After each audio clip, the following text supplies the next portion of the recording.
जय श्री कृष्ण, जय माताजी। चलो दोस्तों, આપણે બનાવવાની છે સાબુદાણા બટેટાની વેફર। તો આપણે પહેલાં સાબુદાણા પલાળી દઈએ, તમને બતાવું કેમ બનાવીએ અમે વેફર સાબુદાણા બટેટાની ચકરી બનાવીએ। તો પહેલાં આપણે આ કિલો સાબુદાણા લીધા છે, એને ધોઈ લઈ। હાલો હવે આપણે સાબુદાણા પલાળી દઈ। કિલો એક છે, 2 કિલો બટેટા ને કિલો એક સાબુદાણા। તો ડૂબે એટલું પાણી રાખવાનું, ફૂલ ગરમ પાણી કરવાનું, ઢાંકીને 4 કલાક રાખ દેવાનું। હવે આપણે બટેટા જોહે, તો બટેટા તમને બતાવું કેવા બટેટા લેવાના વેફર માટે સારા। પછી વેફર તો મસ્ત થાય, બાકી નાના બટેટામાં તો થાય તો ખરા, પણ એટલી બધી એકદમ સરસ ના થાય। વેફર માટે જો આવા મોટા મોટા બટેટા આપણે લેવાના છે, તો મસ્તીની થાય વેફર મોટા મોટા બટેટાની। આપણે લઈ લીધા બટેટા, હવે આપણે એને બાફવા મૂકી દઈ। બાફતી વખતે એ ખાસ ધ્યાન રાખવાનું, કારણ કે સાબુદાણા તો ઓગળી છે પણ બટેટા કડક રહે છે, એટલે ફૂલ બટેટાની સીટી વગાડવાની। તો જ એમાં ઓલામાં કોથળીમાં આપણે પાડીએ, ખાંચામાં પાડીએ નીકળી શકે બટેટા, એકદમ રેબાઈ ગયેલા કરવાના, એમ છૂંદીદાર વધારે બાફવાના। બાફવા મૂકી દઈ, હરા મોટા મોટા, એટલે જલ્દી ફોલાઈ જાય।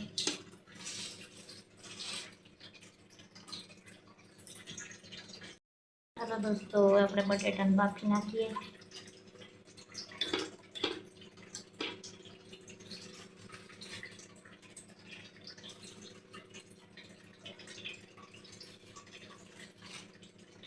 ધીમે તાપે ચડવા દેવાના, અત્યારે સીટી વગાડીએ ને એકદમ બફાઈ જાય। હવે આપણે કુકર પેક કરી દઈ।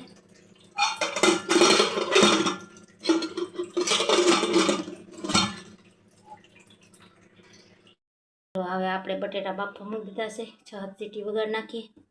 પછી સીટી વાગી જાય પછી આપણે બટેટા ફોલી નાખીએ। હવે આપણે બટેટા બફાઈ ગયા છે, ખોલી નાખીએ કુકર। મિત્રો હવે આપણા સાબુદાણા પલળી ગયા છે, તો બતાવું તમને। કરી લીધો ખમણી, એની ચટણી, ને હવે સાબુદાણા આપણા કેવા પલળા જોઈ લો। પછી થોડુંક પાણી ઉમેરવું પડશે, એટલે આપણે ગરમ પાણીમાં કેવા થયા જોઈ લે। પહેલાં પલળી ગયા છે, દબાવીએ ને તો પોચાશે। સહેજ હતપ પાણી નાખી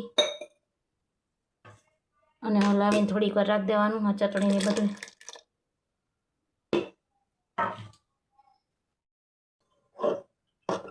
થોડીક વાર હલાવવાનું ગરમ પાણીમાં।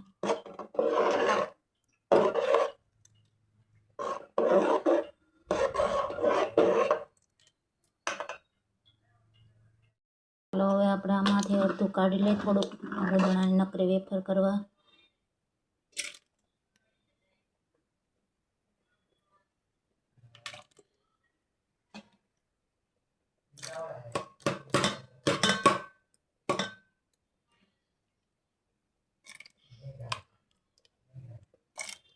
થોડી સાબુદાણાની નોખી કરશું આપણે।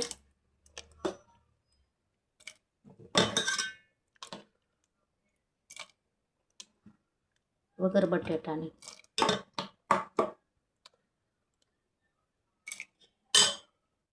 ચટણી નાખી દીધી। હવે આપણે બટેટાનો છૂંદો નાખી દઈ, હલાવતા જઈને નાખતા જઈએ।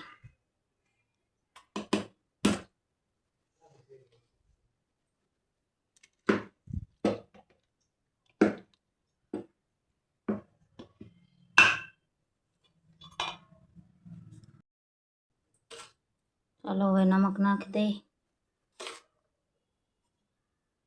આટલો જ છૂંદો હોય તો જો આટલા સાબુદાણા આપણે કાઢી લીધા કિલામાં।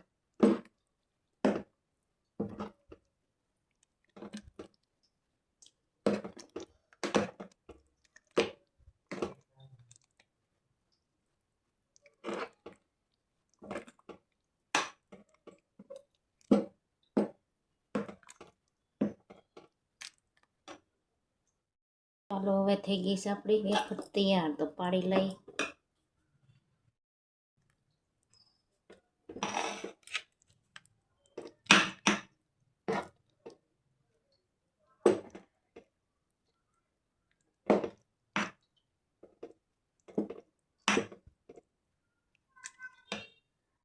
ચાલો હવે આપણે કોથળીમાં પાડી લઈ, ભરી લઈ ગ્લાસમાં અને પાડવા માંડી વેફર.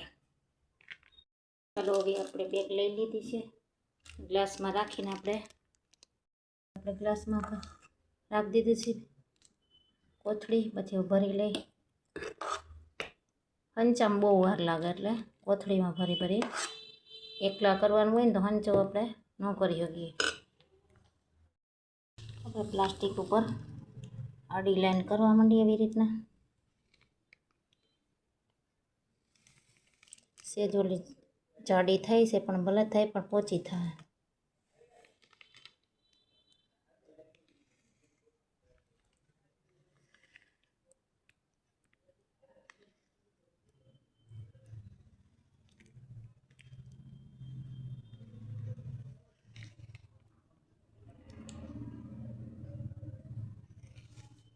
ચમચીથી પાડવી તો પાડી હવે, પણ આપણે કોથળીમાં ભરીને કરીએ તો ઝડપથી થાય. આપણે આટલી વેફર પડી ગઈ, ચબલામાં ભરી કોથળીથી પડી હતી, કેટલી મસ્ત પડી ગઈ ને. હજી એટલું વધ્યું છે બેટર, એટલું વધ્યું એ પાડી લઈ. ચાલો હવે બીજી પડી ગઈ વેફર બતાવો કેટલી બેની. એટલી બેની આપણે વેફર સાબુદાણા બટેટાની. આટલું તો હજી છૂંદો પડ્યો છે, તો આપણે અધૂરું પૂરું કરી લઈએ. ચાલો બન્યા રહેજો બ્લોગમાં. આપણે ઉકાઈ ગઈ તો ના ઠરવા માંડી, ઠરી જાય પછી આપણે ફરી લઈ. બહુ તકલીફ છે, ગરમ ન ભરાય નીકળી જાય. એટલે બધી એવી નાની નાની ટીપ્સ વેફરમાં અને થાણામાં ધ્યાન રાખવું પડે. ઠંડી થઈ જાય પછી આપણે ભરી લઈ. ચાલો મિત્રો હવે આપણી વેફર ફૂંકાઈ ગઈ છે, તો આપણે હવે તળવાનું ચાલુ કરી દઈએ. કેવી બની બતાવું તમને. પેલા ડબરો ભરી લઈએ આપણે.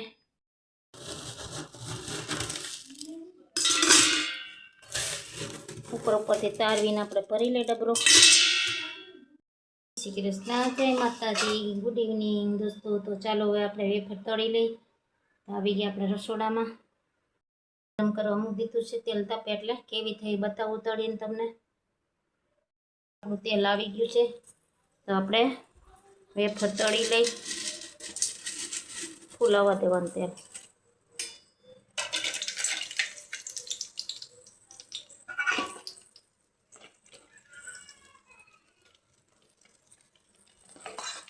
એકદમ પોચી બને મસ્ત ની, તો એ બનાવજો તમે બધા.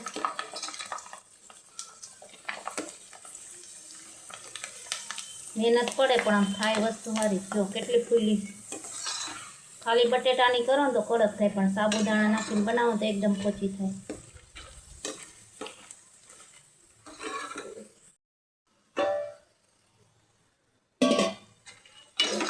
ચાલો હવે